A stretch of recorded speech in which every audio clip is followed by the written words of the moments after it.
That is a robin making those nice sounds.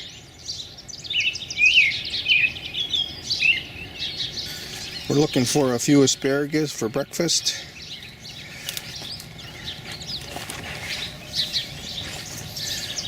Ooh, we'll let that one go just a little more.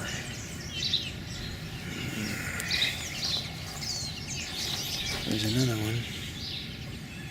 Here's one that's long. It's small, but it's long. Yell if you see one.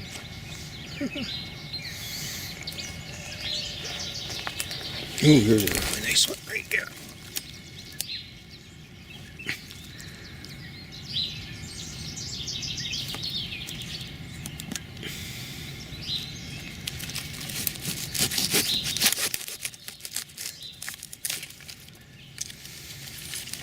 Another right there. Ooh, that's a stick I could have used. It's such a klutz. That is a comfrey that's really shooting out of the ground. 2.5 days or so I'm going to be harvesting a whole bunch of this stuff for the compost.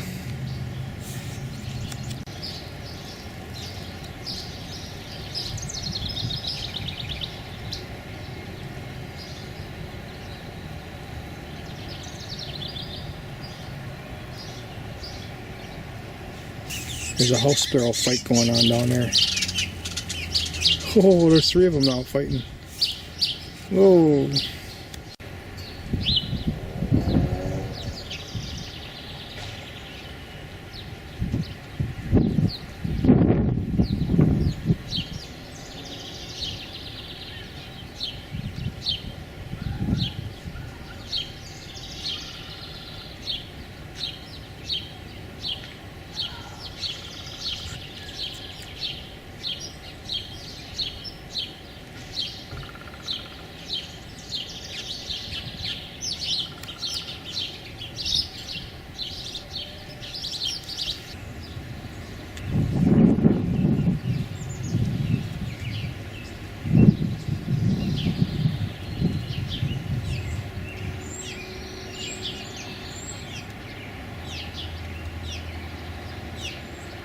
That is happening over the top of my house right now.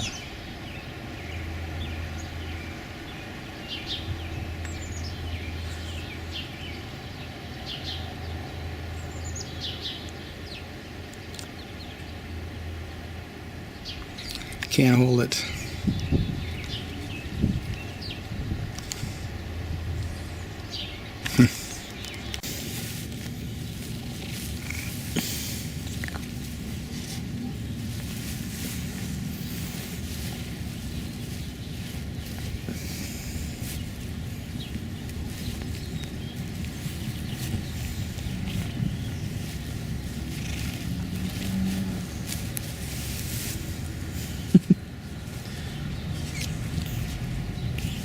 I know he says, I don't know if I want some more or not. I want you to move over here and give me some more.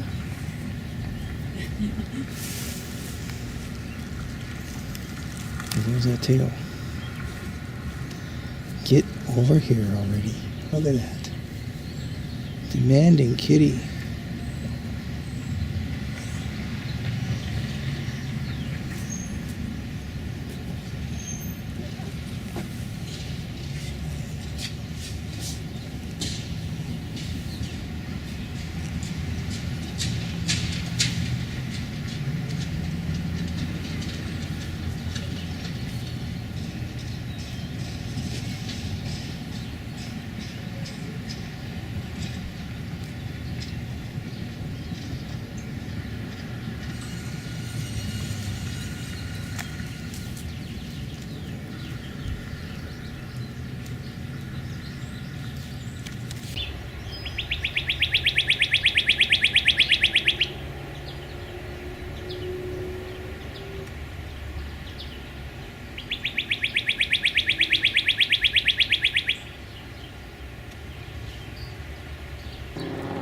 That is a jostaberry flower.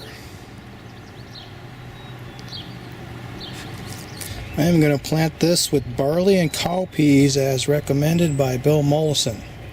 I've been trying this for quite a few years. I haven't used cowpeas, I've been using beans.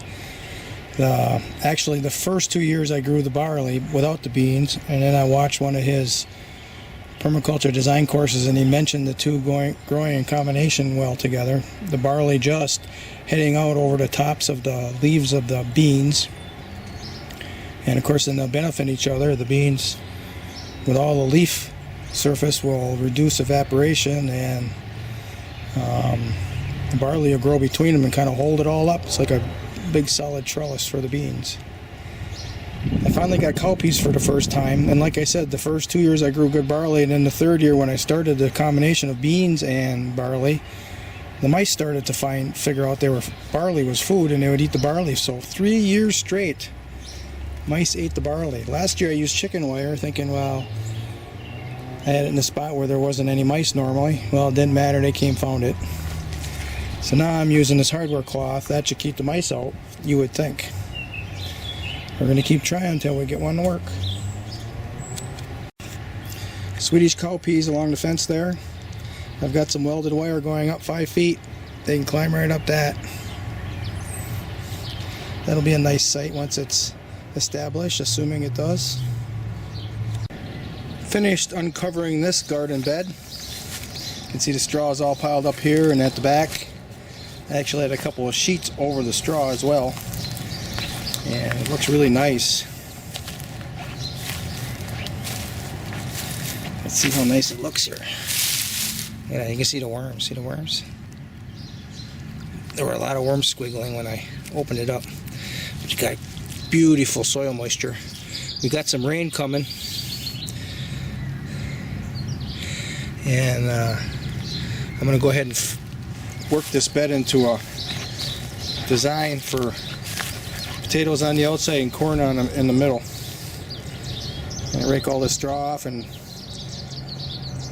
fashion a couple of channels for potatoes. Decided to plant these potatoes right away. Just everything is just looking like it has to be planted.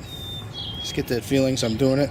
I'll plant some corn in the center of this in the middle of June. And I'll just plant like 8 plants or something. So right now this looks good. There's 2, 4, 6, 8, 10, 12, 14, 16, 18, 20, 22, 24, 26, 28.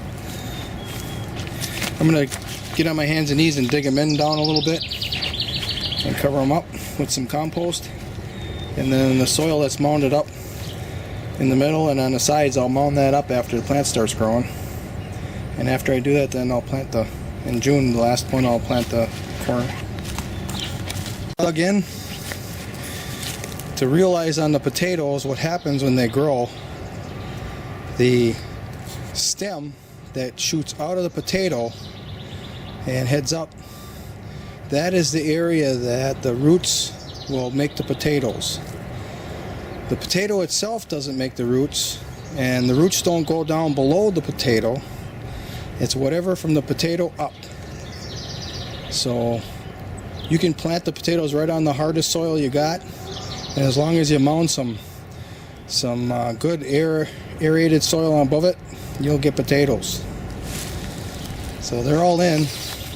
I'm going to put a real thin layer of straw over the top to break that rainfall that's coming. And we'll call this bed a wrap until we plant the corn middle June, a month from now. Okay, that's a wrap.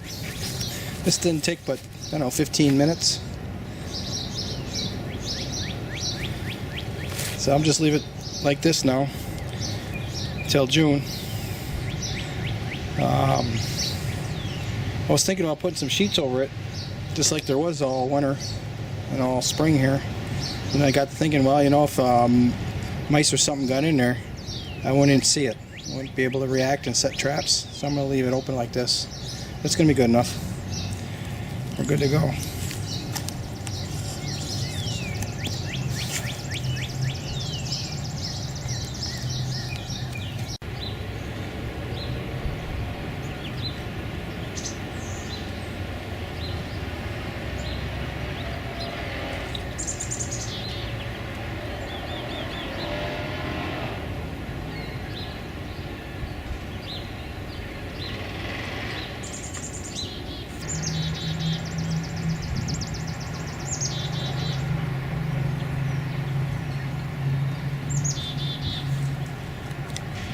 The remains of a little bunny rabbit right there. I saw a little hawk go flying off the ground yesterday out in this area, and that's what he did. He had him some lunch.